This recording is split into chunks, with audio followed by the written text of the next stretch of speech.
in your country, in the 80s and the early 90s, what was the musical scene like at that time when you were starting out? Um, I remember the scene being great. You know, there were not that many bands yet in the extreme sector, like death metal. I mean, I started playing in my first band, I think in 80s, 87, 80, 88. So at that time, there were only a few bands. I don't know if Asphyx already existed. Um, I think Pestilence was about to form. So you know the real big names in death metal, they were not there yet. Right. So the scene was a lot smaller, but you know it was a different time because there was no internet. So you had to discover bands by reading magazines, and we were lucky to have Art Shock magazine in our country, in Holland, and Art Shock magazine still exists. Okay. But there was a guy, a Belgian guy, who wrote reviews about death metal demos and thrash metal and stuff like that. So because of him, we would get to know a lot of bands from Sweden, the US, other countries who were playing the style that we loved so much. Yeah. So that was great. And so we would write letters to each other and do tape trading. You know, everybody had like cassettes with a demo, and so every band would get in touch with another band and swap demos and stuff like that. So that was great. It was it was an easy time because you knew basically all the bands that were there. Yeah. You were in touch with them, and that was great. So I remember that as a beautiful time. It was new types of metal, you know, death metal, black metal coming up, and it all exploded afterwards. Of course, it became so huge. But when I started out by the end of the '80s, there was not a lot there yet, and to discover all the new bands was amazing. I bet it was exciting. There's not a lot of that anymore.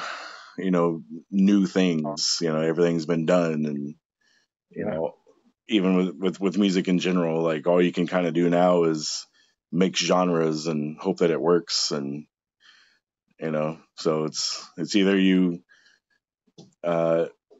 stay traditional and be really damn good at it, or you try to figure out something new if you're going to be, a country rap death metal or something, like. I know what you mean. I guess there's so many subgenres within metal nowadays, Right. even within death metal, and yeah, I think it's all got to do with the fact that everybody tries to find something that hasn't been done before in that particular way. And sometimes some bands are really successful doing that. But it's difficult to maintain a new subgenre within metal or death metal or whatever. Right. So and to stay traditional, it is also a challenge because after so many albums, what new are you gonna do? Yeah. We have that problem. I mean, when we wrote the new album, the Judas Paradox, I was like, okay, this is album number 13 or something. So I'm trying to come up with things I haven't done before. And it works out, but it's not easy. And I'm happy that I have guys in the band who also have a lot of ideas, and they give me all their ideas, or they come with finished songs. That helps a lot because if I have to write like 10 songs, completely original in the God Dethroned style, the things I have never done before, melodies I've never played before, lyrics I haven't done before, it's quite a challenge. It takes time. But so far we still managed to do so, and I'm proud of that. As you should be. You've maintained such a high quality throughout the years, and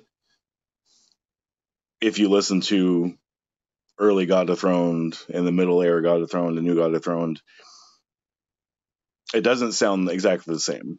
You have been able to change it along the way, and you've had a lot of lineup changes and stuff, and I'm sure that has helped keep that freshness along the way as well. Yeah. And lyrically, you were you did some World War One themed albums, which was different because everyone tends to go to World War Two. Yeah. Well, I at a certain point we had a guitar player from Belgium. He lived in a town called Yper, and Yper was on the front line in World War One. Mm-hmm. It was completely shot to pieces, but it survived somehow.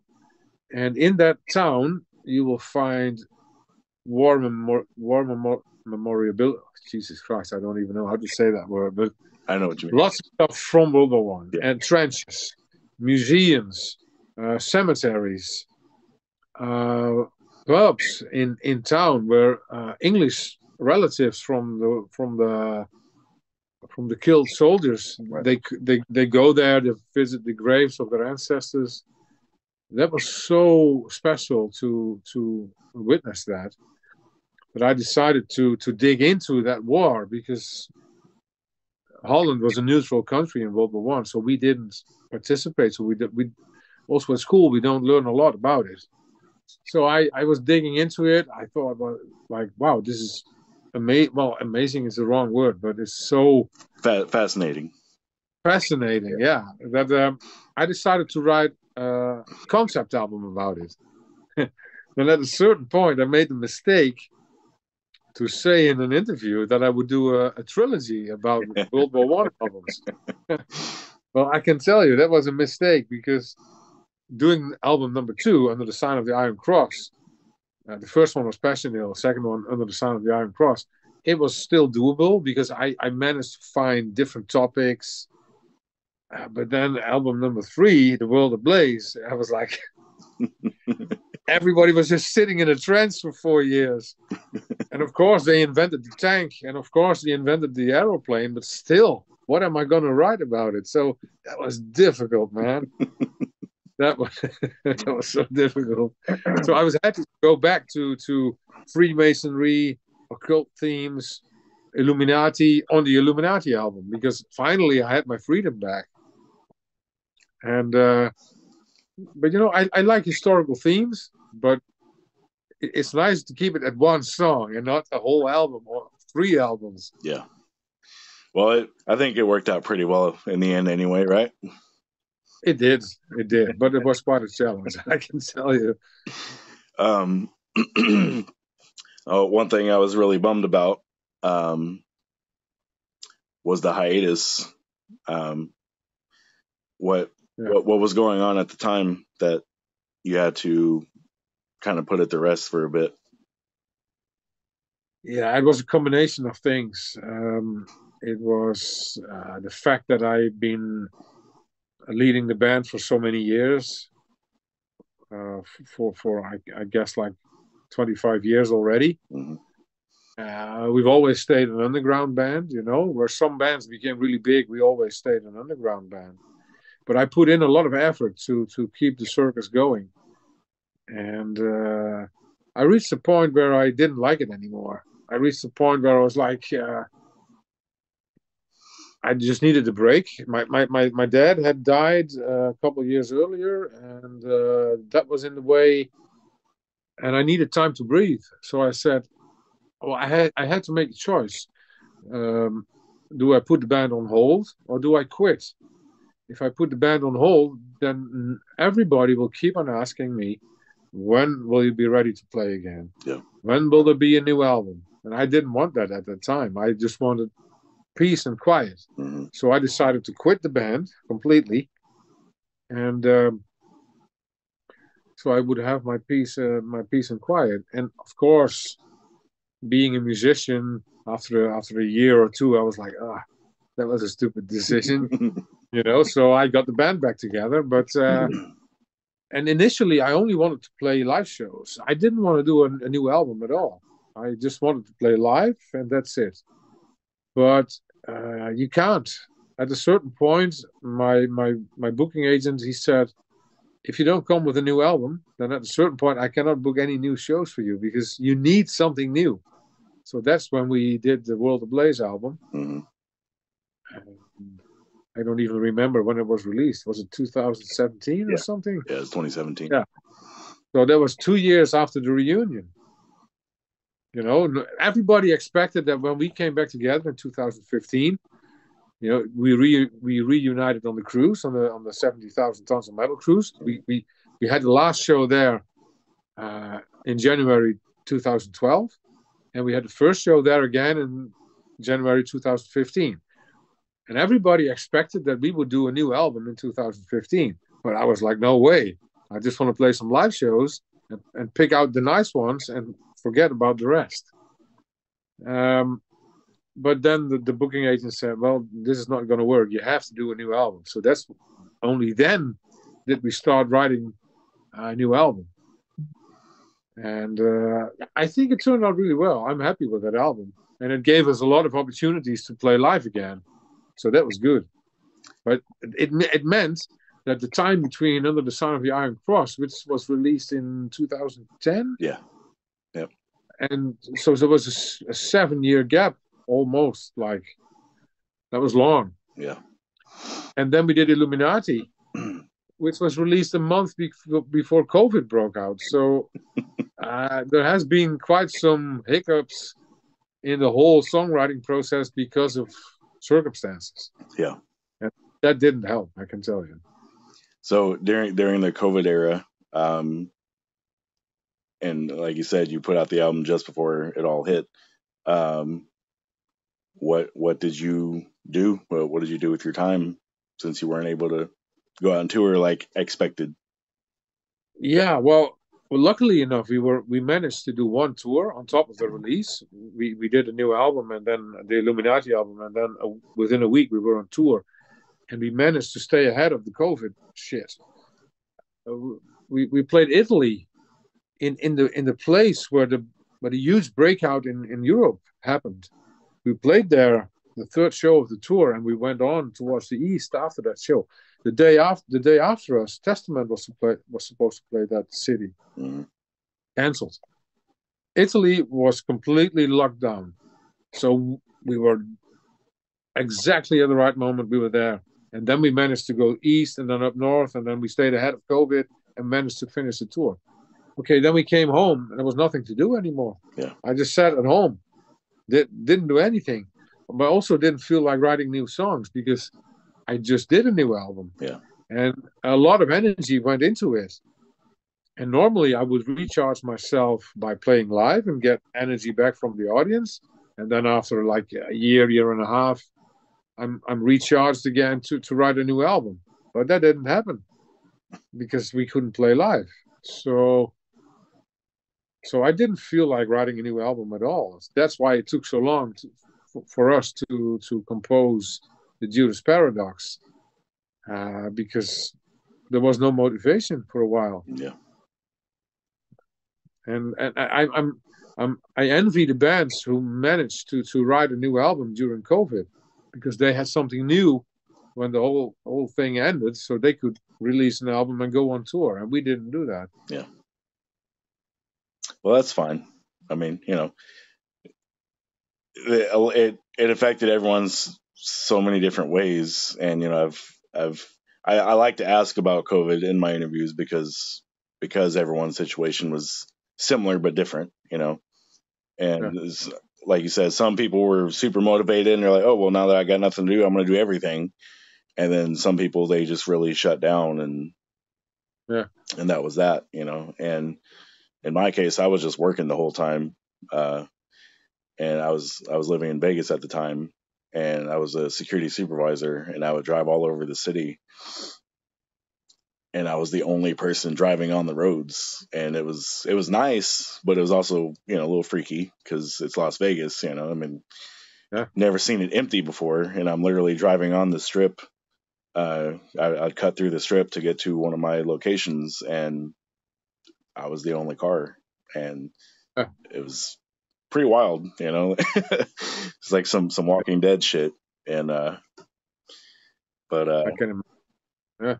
thankfully, Well, thankfully, it didn't last too long, and everything got back rolling for everyone, and here we are, and you've already got a new album, and so yeah. what's Well, the next year looking like for you? well, first of all, a European tour. Mm-hmm. That will start on September 26th with Batushka and Ultimas, David Vincent. The tour will be all over Europe for a month, and then we should be able to head over to the US in somewhere in March next year. Awesome. Do a US and Canada tour. And then, we also want to go back to Latin America, Australia, New Zealand. That's the plan. See if we can work it out, and then probably do another round Europe, US, and some festivals.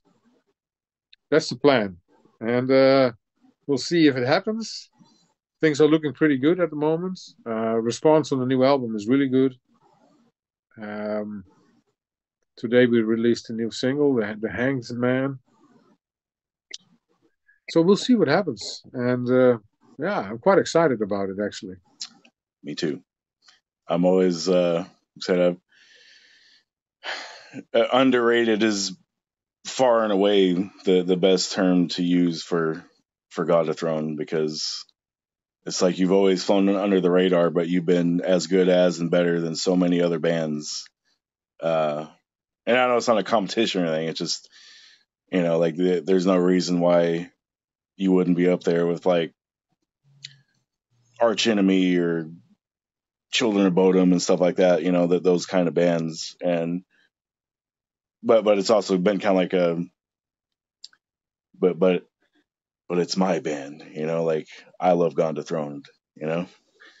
And Yeah, I've been able to get a few people into you over the years, and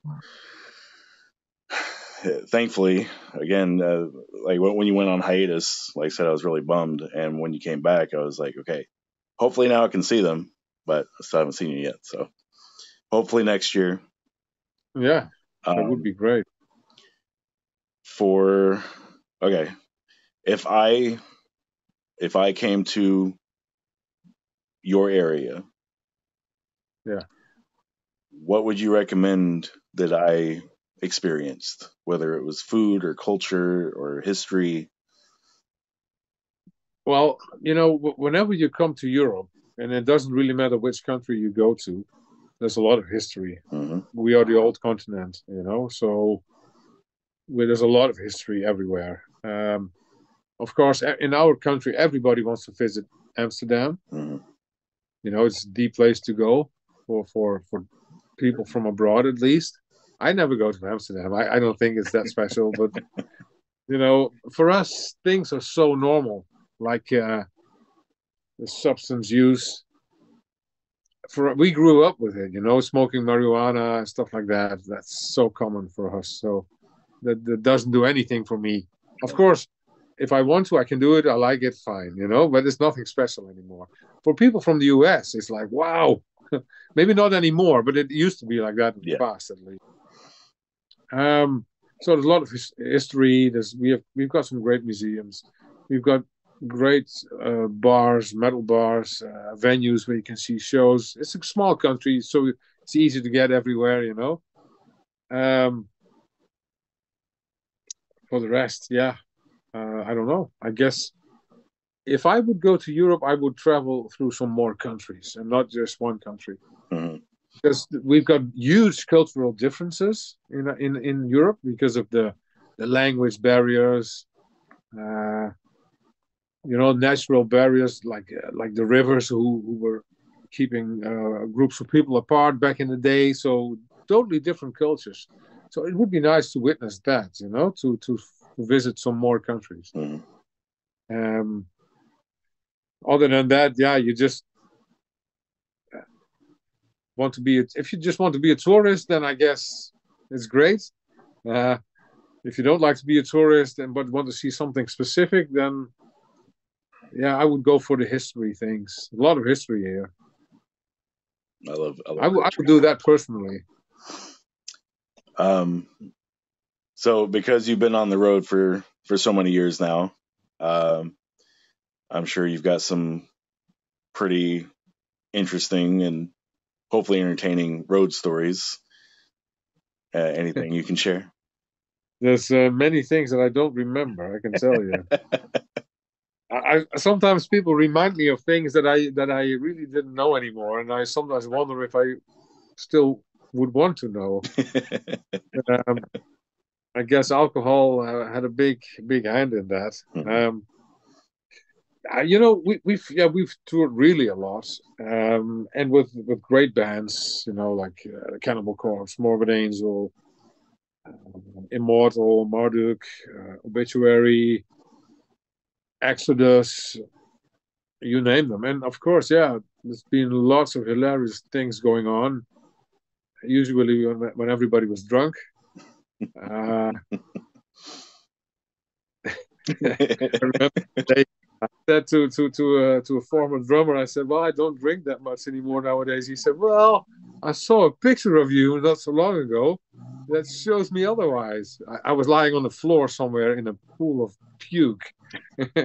Everything went completely wrong. So I guess, yeah. But it's usually stuff like that. And also when I'm on tour, I try to see places, like for example, on the upcoming tour, I'm not gonna sit and wait in the venue all day until the time comes that we have to play. Mm-hmm. I will get up early in the morning, me and the bass player, and we go, be the tourist, see the city, visit some places, have a coffee somewhere, and then go to the venue and play a show. That's what makes it interesting, because being drunk every day and just waiting until you have to play and then get wasted afterwards. I've done that. I mean, I'm in the band for 34 years now. I know how that works, and now I'm more like I want to experience some cultural things, Sure. and we also did that on the Illuminati tour. We went out and see beautiful places and enjoyed that a little bit more than just getting drunk. Mm-hmm. I'm getting old. is there is there anything left on your bucket list? Well, I said we want to tour Australia and New Zealand. It's on my bucket list because that's the place we've never been to. Awesome. And but also, there's not a lot of places where you can play because Australia is huge, but nobody lives there. So you can play like maybe 5 shows or 6 if you're lucky. Yeah. But to fly there, I mean, it's so expensive. So we'll have to see if it works out. But that's on my bucket list, to play Australia and New Zealand. That's awesome that you can still go somewhere new. Yeah. What about touring or collaborating with anyone that you haven't before? You mean a band to tour with? Yeah. Oh, my wishes are probably no, they are completely out of reach. I mean, if I could tour with Iron Maiden, that would be so awesome because I've seen that band live so many times and I love that band since I was a kid. I think I started playing in a band because of Iron Maiden. Mm. I'm sure I did. I've always loved that band. So if we could do a tour with them, that would be heaven. But I can tell you that will never happen. They would never take a band like us with them on tour. I'm sure they wouldn't mind, but it's probably the fans. They'd be like, "What the fuck is this?" Like, yeah, probably. Yeah, that'd be awesome. I would like that show. I know that. Yeah. So did you become a fan during the Bruce era or the Paul Di'Anno era? Oh, Paul Di'Anno. Awesome. Yeah, I already had the first album when that came out in 1980. So yeah, I love the Paul Di'Anno era. I think he's a great singer. I saw him live as a solo artist a couple of years ago. He still had a great voice. I know, it's crazy. Like you wouldn't think so, but I saw him 2011 at in Hollywood, and he had Icarus Witch as his backing band, and Yeah. fantastic. I mean, just absolutely fantastic. He was walking around on a cane, but I mean, he was just nailing it, and it was like that's my favorite era of the band. Like, and like, Bruce is the voice of the band. Like, I think most of us would agree. Like, yes, Bruce, Iron Maiden, but like, there's something about the Paul albums that just they just fucking hit. I know. Yeah, they're beautiful. And I mean, of course, he always plays songs from those albums where he was on, and he did a beautiful job. And yeah, he drinks too much, and his health is not that great anymore. He walks with a cane, but yeah, that's rock and roll. There's no turning back for him, I suppose. And but his voice was like in 1980. Yeah. His voice hadn't changed at all. Unbelievable. All right, Henry. For the people that have been with you all along the way, and for the people who still have yet to discover God Dethroned, what do you say to the fans? Well, I say to the fans, thank you for sticking with us all those years. Thanks for appreciating all our music for all those years. You guys are the reason we are still here, first of all. We aim to never disappoint, so we always try to come up with a new album that's worthwhile listening to, with songs that are original, songs that are typical God Dethroned and new at the same time. So yeah, we always try to give something good to our fans. And to all the people who've never heard God Dethroned, well, give us a shot. You might like it. And if not, then, well, whatever. Fuck them. No. Listen, I appreciate you so much. Not just for the conversation, but like just you in general, and helping me get into extreme metal. And it's been awesome to finally have the opportunity to chat with you. And yeah, it was a very pleasant interview. And the only reason, well, not the only reason, but the main reason is because you interact with me. I've done so many interviews where somebody is reading a question from a paper, I give an answer, and they don't interact with my answer. I don't even have anything with me. This is off the cuff. That's what I like, to have a conversation about the band, about the music, and that makes an interview an interview. Awesome. So thank you for that. It was very pleasant. I wish they were all like this because it would make my life a lot easier. I can imagine. And without feeling like a robot sometimes. Yeah. So thank you. And, if you find out that we are playing somewhere near you, let me know. Send me a message or contact the label. Right. We can always put you on a guest list. Awesome. Thank you very much, man. I hope to see you next year, and I can't wait for the new album as always, and appreciate your time. And my pleasure. Now you can rest for the night. I will. Thanks a lot, man. Absolutely. Take care. Take care, man. Bye-bye.